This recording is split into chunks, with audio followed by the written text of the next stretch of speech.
Good morning to all of you. आज फिर से हम लोग इलेक्ट्रिसिटी चैप्टर का कुछ और है ना इम्पोर्टेंट न्यूमेरिकल करते हैं। और जो न्यूमेरिकल हम लोग कर रहे हैं वह क्या कर रहे हैं, तो हम लोग न्यूमेरिकल जो कर रहे हैं वह मिक्स कम्बिनेशन ऑफ रजिस्टेंसेस को कर रहे हैं। सीरीज कम्बिनेशन होता है, पैरेलल कम्बिनेशन होता है ना, दोनों साथ में होते हैं, ये इस तरह से होता है। तो मीनिंग है कि जो मिक्स कम्बिनेशन रेजिस्टेंस हमारा होता है उसके प्रॉब्लम को सॉल्व करना, उनके इक्विवेलेंट रेजिस्टेंस को कैलकुलेट करना, एक रेजिस्टेंस में कितना पोटेंशियल डिफरेंस होगा, कितना करंट होगा, है ना, इस तरह से कैलकुलेट करना थोड़ा सा डिफिकल्ट लगता है। लेकिन हमने आपको बता दिया हुआ है ना, कि कौन कौन से सर्किट या कौन कौन से रेजिस्टेंस सीरीज में होंगे, कौन पैरेलल में होगा, आपको आसानी से बताया हुआ है। ये बात सही है? ठीक। तो अब उसके बेस पर ये हमारा एक और न्यूमेरिकल, तो न्यूमेरिकल को देखिए। न्यूमेरिकल क्या है आपका, 3 resistor are connected in figure. एक फिगर दिया हुआ है जिसमें 3 रजिस्टेंस आपके कनेक्ट हैं इस तरह से, बस। फिर क्या है, थ्रू द रजिस्टर ऑफ 5 ओम, 5 ओम वाले रजिस्टर यानी R1 में क्या लिखा हुआ है, एक current of 1 ampere is flowing, है ना। तो ये R1 5 ओम के रेजिस्टेंस में करंट फ्लो हो रहा है 1 एम्पियर का, है ना। तो अब यहाँ से 1 एम्पियर करंट फ्लो हो रहा है, यहाँ से कौन से रेजिस्टेंस में, 5 ओम वाले रेजिस्टेंस में 1 एम्पियर का करंट फ्लो हो रहा है। फिर आपको क्या पूछा है, क्वेश्चन है what is the potential difference across AB। AB के अक्रॉस पोटेंशियल डिफरेंस क्या होगा, एंड AC ये इसके बीच, AC और AB के बीच जो पोटेंशियल डिफरेंस होगा वह क्या होगा, ये आपको कैलकुलेट करनी है ना। दूसरा क्वेश्चन क्या है, what is the current through the other 2 register, है ना। इसमें 1 एम्पियर का करंट फ्लो हो रहा है। जब 1 एम्पियर का करंट फ्लो होगा तो ये इसमें 1 एम्पियर यहाँ पर पहुंचा। जैसे ही यहाँ पर पहुंचा तो करंट डिस्ट्रीब्यूट हो गया, इधर गया कुछ करंट जिसको मान लिया गया I2 और इधर गया कुछ करंट जिसको मान लिया गया I3। तो यही पूछा हुआ है, इसमें तो 1 एम्पियर का करंट फ्लो हो रहा है, लेकिन ये जो 2 रेजिस्टेंस है R2 और R3, इनमें कितना करंट फ्लो हो रहा है और इसमें कितना करंट फ्लो हो रहा है, ये पूछा हुआ है ना। अगला है what is the total resistance. इस पूरे ग्राफ का, फिगर का जो टोटल रेजिस्टेंस होगा वह क्या होगा, आसान है ना। तो सबसे पहले हम पहले क्वेश्चन पर आते हैं, पोटेंशियल डिफरेंस निकालते हैं अक्रॉस AB, है ना। तो A और B पॉइंट को देखिए और जिस पॉइंट पर कहा है, जिसके अक्रॉस कहा है, वहीं पर हम लगा देते हैं वोल्ट मीटर और वहीं से हमको मेजर हो जाता है पोटेंशियल डिफरेंस। ठीक। तो अब इस रेजिस्टेंस का जो पोटेंशियल डिफरेंस होगा वह क्या होगा, यानी A और B के अक्रॉस जो पोटेंशियल डिफरेंस होगा वह क्या होगा। ठीक। तो बस ये हमको निकालना है। तो सॉल्यूशन है आपका पोटेंशियल डिफरेंस अक्रॉस AB, है ना। तो हमको पोटेंशियल डिफरेंस पूछा हुआ है, तो पोटेंशियल डिफरेंस हमने मान लिया V है, किसके अक्रॉस, AB के अक्रॉस। तो V is equal to IR होता है ओम्स लॉ के अकॉर्डिंग, है ना। तो V is equal to I into R, ये होता है हमारा। फिर यहाँ पर कहीं न कहीं AB के अक्रॉस जो रजिस्टर है वह है 5 ओम का, 5 ओम का, और इसी में करंट फ्लो हो रहा है 1 एम्पियर का, यानी आपको रेजिस्टेंस भी दिया है और करंट भी दिया है ना। तो R1 रेजिस्टेंस 5 ओम, I1 करंट 1 एम्पियर, तो रखो 1 ampere into 5 ohm is equal to 5 1 जा 5 और SI unit of potential difference across AB हमको क्या मिल गया, यस 5 वोल्ट मिल गया। ठीक है। अब हमको क्या पूछा है, पोटेंशियल डिफरेंस अक्रॉस AC देखना है, AC, है ना।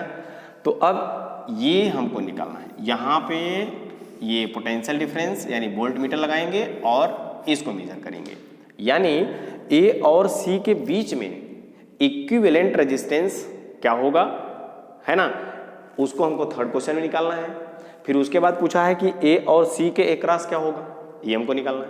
तो हमको पता हुआ A और B के अक्रॉस हुआ 5 वोल्ट और अगर हम B और है ना B और C के अक्रॉस हमने निकाला पोटेंशियल डिफरेंस, ठीक है, तो कहीं न कहीं B और C के बीच मिल गया पोटेंशियल डिफरेंस और A और B के बीच मिला हुआ है और दोनों को ऐड कर देंगे हमको मिल जाएगा आसानी से, ठीक है। ओके, तो आइए हम यही करते हैं, है ना। सबसे पहले हमारा टारगेट होता है कि B और C, ठीक है, B और C के बीच जो इक्विवेलेंट रेजिस्टेंस है, इक्विवेलेंट रेजिस्टेंस वो क्या होगा, है ना।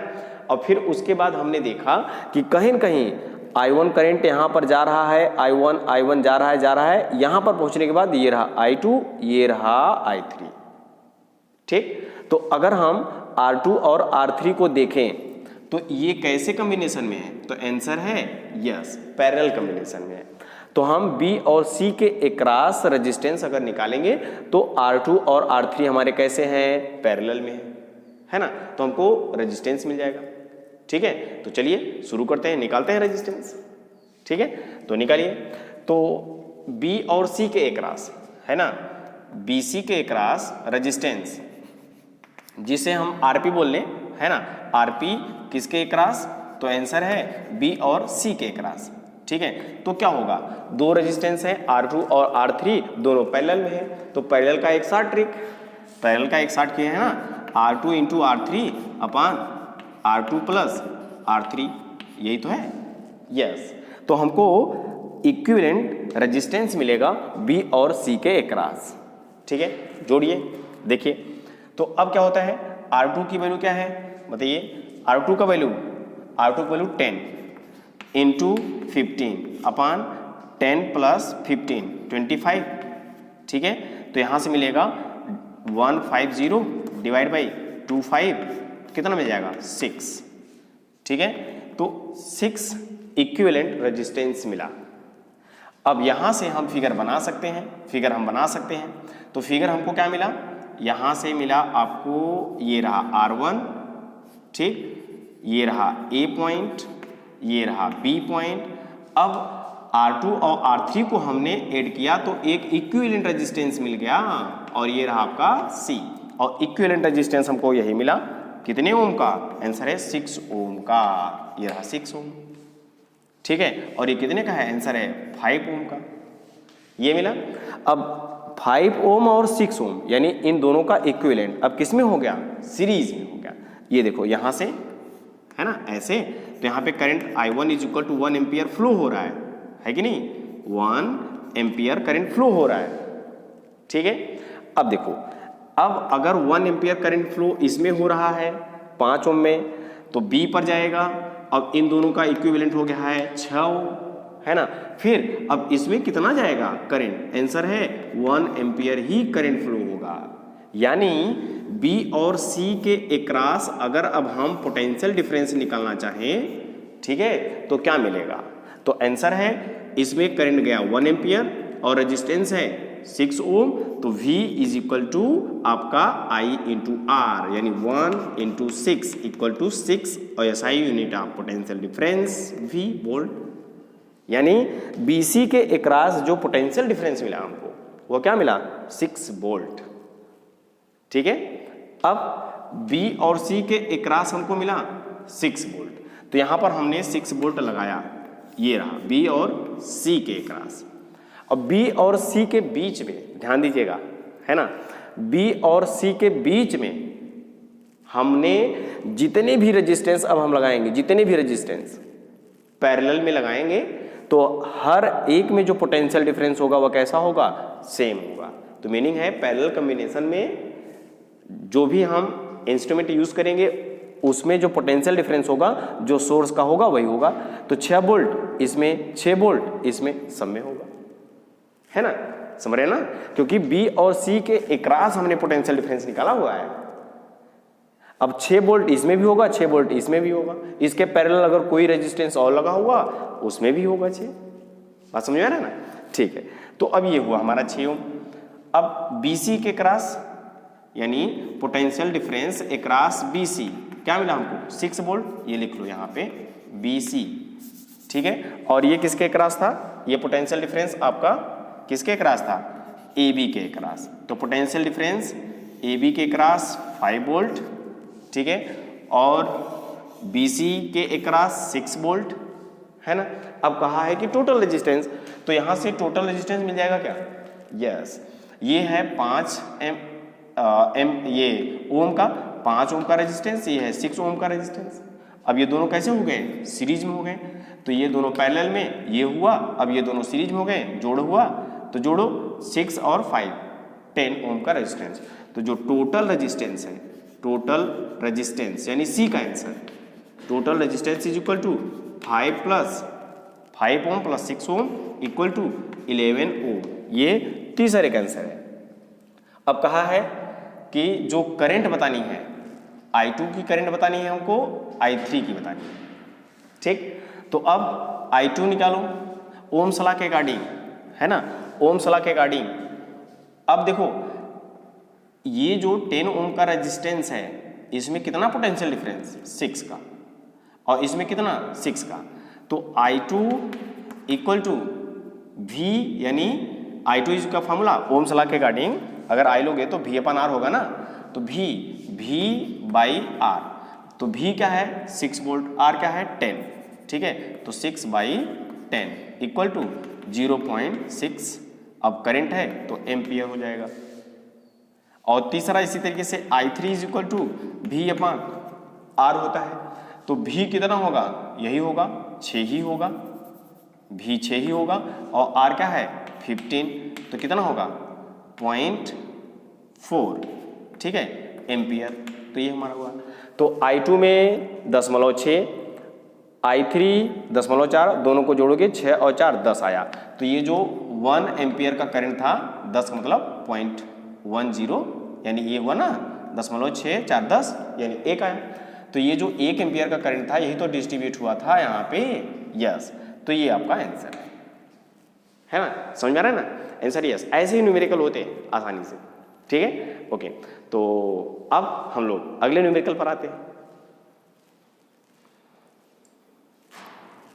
ओके, तो ये हम लोग का एक और न्यूमेरिकल है ना, और आप इसे करिए, कितना आसान कितना इजी लग रहा है आप बताइएगा, ठीक है।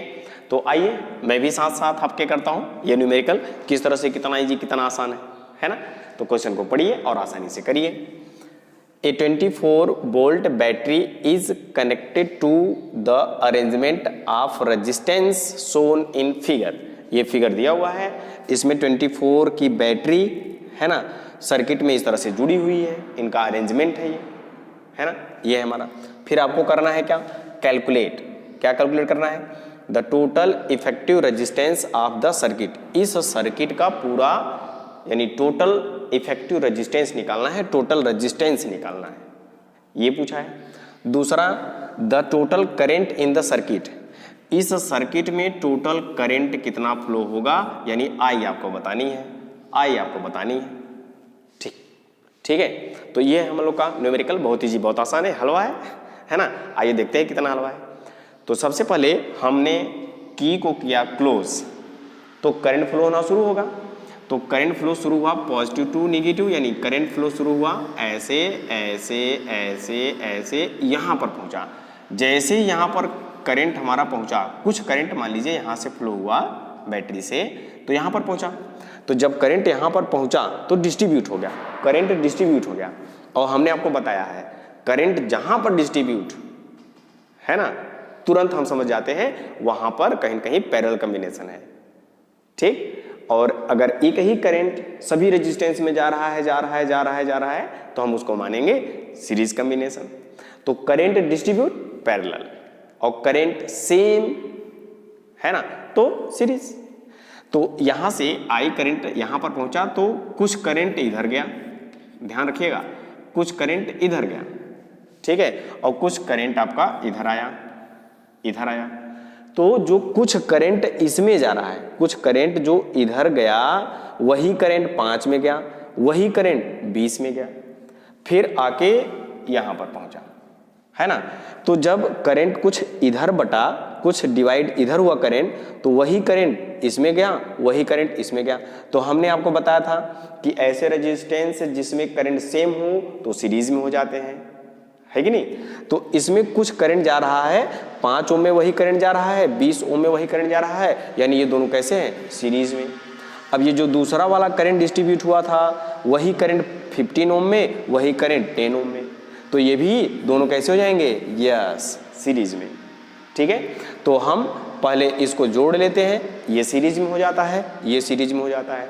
तो अब हमारा है कहीं कहीं रिजल्ट मान लीजिए आर एस, ठीक है, ये आर एस या R1 मान लो, R1, तो R1 यहाँ पे क्या मिल जाएगा, दोनों सीरीज में, तो सीरीज कॉम्बिनेशन 5 + 20 = 25, ठीक है, ओम हो गया।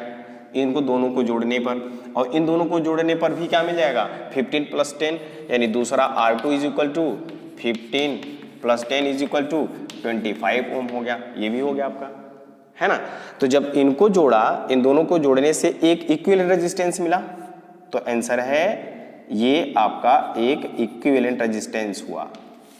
और इनको जोड़ोगे तो ये भी एक आपका इक्विवेलेंट रेजिस्टेंस दिया, है ना, ये इस तरह से।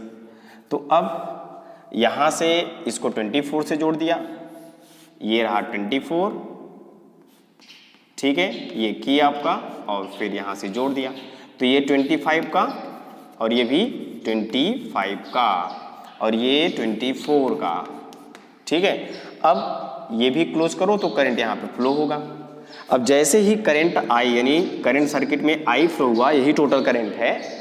जब करंट आई फ्लो हुआ तो हमने देखा कि करंट आई यहाँ पर पहुँचा, तो कुछ करंट इधर गया और कुछ करंट इधर गया, तो फिर से करंट डिस्ट्रीब्यूट हो गया। और जहाँ पर करंट डिस्ट्रीब्यूट, तो पक्का है वो कहीं कहीं पैरेलल कॉम्बिनेशन बनाएंगे। तो अब ये 25, ये 25 दोनों कैसे होंगे, पैरेलल में। तो अब कहीं कहीं इन दोनों का इक्विवेलेंट रेजिस्टेंस मिलेगा, और जो दोनों का इक्विवेलेंट रेजिस्टेंस आएगा वही पूरे इस सर्किट का हो जाएगा। आसान है ना। तो अब हम जानते हैं कि अगर हमारे पास दो रेजिस्टेंस है R1 एंड R2, तो उनका जो पैरेलल कॉम्बिनेशन है, उनका जो फार्मूला है R1 R2 अपान यस R1 + R2, ठीक है। तो ये रहा हम लोग का, मान लीजिए R3 क्या मिलेगा, R3 मिलेगा हमारा, ये R1 है, ये R2 है, तो R1 × R2 divide by R1 + R2, यही फार्मूला था ना। अगर दो पैरेलल रेजिस्टेंस हैं हमारे, उनका जो इक्विवेलेंट रेजिस्टेंस आता है R1 R2 अपान R1 + R2, ठीक, वही हमारा। तो करिए इसको, तो यहाँ पे हमको मिलेगा R3 = R1 R2, दोनों 25 हैं, ये भी 25, ये भी 25, तो 25 × 25 यानी 25 × 25 डिवाइड बाई 25 + 25 क्या हो जाएगा, 50, यस। तो ये 25 दूना 50, ठीक है, और 2 12.5, तो 12.5 ओम। तो ये R3 आया, यानी इनको जोड़ा ये आया, इनको जोड़ा ये आया। अब इन दोनों को जोड़ा तो हमारे पास एक इक्विवेलेंट रेजिस्टेंस आ गया, और जो इक्विवेलेंट रेजिस्टेंस आया वह क्या आया, 12 यानी 25/2, 25/2 या फिर 12.5, ठीक। अब इन दोनों का इक्विवेलेंट रेजिस्टेंस मिलेगा, आंसर यस मिलेगा। तो हम इसका इक्विवेलेंट ये बना लिया, अब इसका इक्विवेलेंट यहाँ पर बनाते हैं, ये हो जाता है आपका, इन दोनों को मिलाओगे तो एक रेजिस्टेंस, और फिर उसको हमने जोड़ दिया बैटरी से, ठीक है। ये आपका 24 का बैटरी, ये आपका 24, ये की आपका, और ये इक्विवेलेंट रेजिस्टेंस कितना मिल गया, यस 25/2, जिसको बोले आप 12.5, ये हुआ हमारा। अब पूछा है कि अब जैसे की को क्लोज करेंगे तो करंट जो फ्लो होगा वह कितना होगा। तो हमको कहीं कहीं ये रेजिस्टेंस दिया है ना, और उसके बाद ये रेजिस्टेंस जिस पर वर्क कर रहा है, यानी पोटेंशियल डिफरेंस हमको दिया हुआ है, V दिया हुआ है, R दिया हुआ है, I हमको निकालना है। तो total current I = V/R, Ohm's law के अकॉर्डिंग, यस, ओम्स लॉ के अकॉर्डिंग V/R = I। तो अब यहां से हमको क्या निकालना है, I, तो I = V का वैल्यू 24 और डिवाइड बाई R मीन्स क्या, 25/2, ये रहा 25/2। अब ये 2 ऊपर होगा, है ना, तो 2 का मल्टीप्लाई ये 24 के साथ हो जाएगा, तो ये रहा 24 × 2 डिवाइड बाई 25, ठीक है। अब जो आएगा वही आपका करंट होगा ना, ठीक है, तो अब इसको आप सॉल्व कर लेंगे, सॉल्व कर लेंगे ना, 24 दूना 48, 48/25, ठीक है, तो कितना आएगा, तो 1 पॉइंट समथिंग के लगभग आएगा, है ना। आप लोग इसका कर लीजिएगा, 48/25 करोगे ना, रफ पे कर लेना इस साइड में, ठीक है, तो ये हुआ, तो 125 क्या मिला, 3 2 23, तो पॉइंट बढ़ाओगे ये 0 होगा, तो क्या हुआ, 25 8 200 आया, ठीक है, तो ये 30 25 9 आएगा, है ना, 25 9 225, तो ये 225 आता है, 5 आया, फिर आपका 0 0, फिर ये 0 आएगा, फिर 2, तो ये इस तरह से 1.92 के लगभग आता है, ये आपका एम्पियर है। तो टोटल करंट सर्किट में आई जो था 1.92 का, ठीक है, और जो इक्विवेलेंट रेजिस्टेंस आया 12.5 आया। ये आंसर है आपका और ये आंसर है, हो गया, है ना। तो ऐसे होते हैं बहुत इजी, बहुत आसान न्यूमेरिकल, ठीक है। तो और करें, ओके, और करते हैं, आइए। ओके, तो ये है ना आपका और एक नया न्यूमेरिकल, और ये जो न्यूमेरिकल है ये एनसीईआरटी से रिलेटेड है। एनसीईआरटी में इस टाइप का एक क्वेश्चन है ना, उसको भी कर लीजिए, इसको भी कर लीजिए, हो सकता है ये आ जाए, है ना, हो सकता है वही आ जाए। तो अब यहां पर ये क्वेश्चन आपका चेक करेगा कि आपके पास दिमाग है कि नहीं, है ना, तेरे को दिमाग है कि नहीं। अब तेरे को दिमाग है तो ठीक है, नहीं है तो दूसरे का दिमाग ले ले, है ना, चीटिंग करके देख ले, ठीक है। तो ऐसा नहीं होता है, तो अपना दिमाग काम में आएगा, ठीक है। तो आज ये अपना दिमाग लगाइए और इसको सेट करिए, अरेंज करिए, क्या किस तरह से है क्वेश्चन, आइए देखते हैं। तो क्वेश्चन है आपका है 3 resistor 6 ohm 3 ohm and 2 ohm are connected together. तो 3 रजिस्टर हैं, 6 ओम 3 ओम और 2 ओम का, इसको कनेक्ट किया जाए, एक साथ कनेक्ट किया जाए, ठीक है। सो दैट इस तरह से the total resistance is greater than 6 ओम, इस तरह से इनको अरेंज किया जाए, साथ जोड़ा जाए कि जो टोटल रेजिस्टेंस आए इसका 6 ओम से बड़ा हो, बट लेस देन 8 ओम, 8 ओम से छोटा हो, 6 से बड़ा 8 से छोटा, लगभग 7 के आसपास आ रहा है ना, यस, ठीक है, ये है। और फिर उसके बाद करना है draw a diagram to show this arrangement, और इसको आपको डायग्राम भी शो करनी है, ठीक, and calculate its total resistance, और उसके बाद डायग्राम बनाने के बाद टोटल रेजिस्टेंस आपको बतानी है, 6 और 8 के बीच में आएगा और उसको बतानी है आपका क्या आएगा, ठीक है। तो आइए अपना दिमाग लगाइए, है ना। तो सबसे पहले हम लोग सीरीज कॉम्बिनेशन और पैरेलल कॉम्बिनेशन में इन तीनों को जोड़ लेते हैं, तो देखते हैं क्या आता है।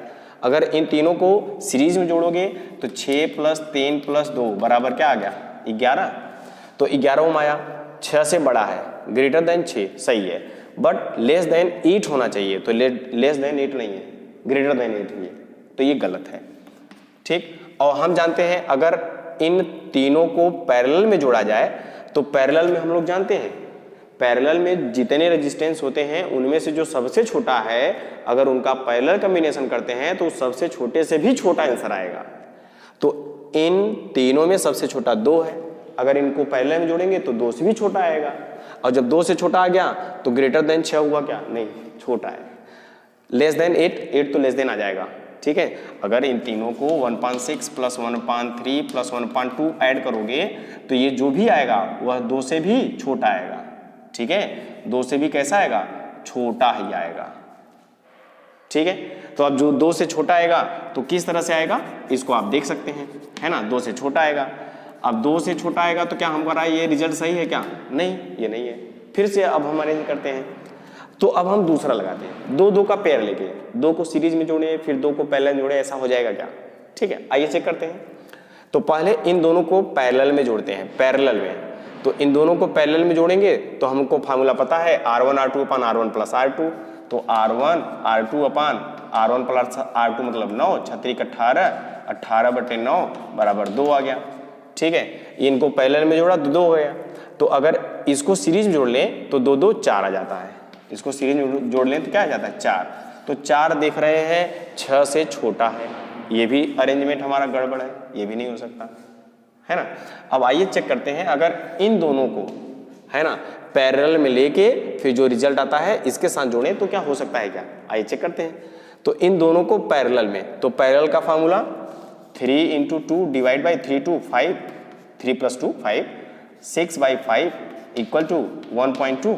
यस, अब इन दोनों को पैरेलल में जोड़ा और फिर उसके बाद 6 को इन पैरेलल के साथ सीरीज में जोड़ ले तो कहीं न कहीं काम बन जाएगा 7.2 आ गया, है ना।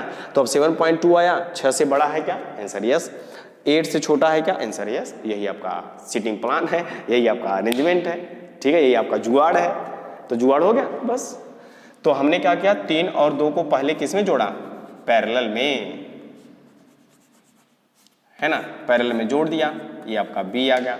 फिर इन पैरेलल को हमने सीरीज में जोड़ा, किसको, आंसर है 6 ओम को, ये 6 ओम, 3 ओम, ये 2 ओम। अब जो रिजल्ट आएगा ए और बी के बीच जो इक्विवेलेंट रेजिस्टेंस आएगा वह आएगा 7.2, है ना। तो ये आरपी आया, RP is equal to 3 into 2 upon 3 plus 2 equal to 6 by 5 equal to 1.2।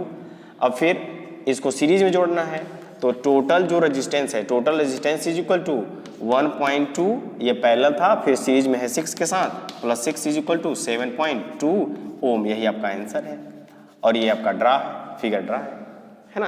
तो ये आपका न्यूमेरिकल समझ में आया। तो ऐसे ही एनसीईआरटी में भी है, तो एनसीईआरटी का आप क्वेश्चन करिए, नहीं समझ में आता है तो ऐसे जुगाड़ करिए, आ जाएगा, ठीक है, एकदम ईजी है, ठीक है। तो आज के लिए बस इतना ही, थैंक यू।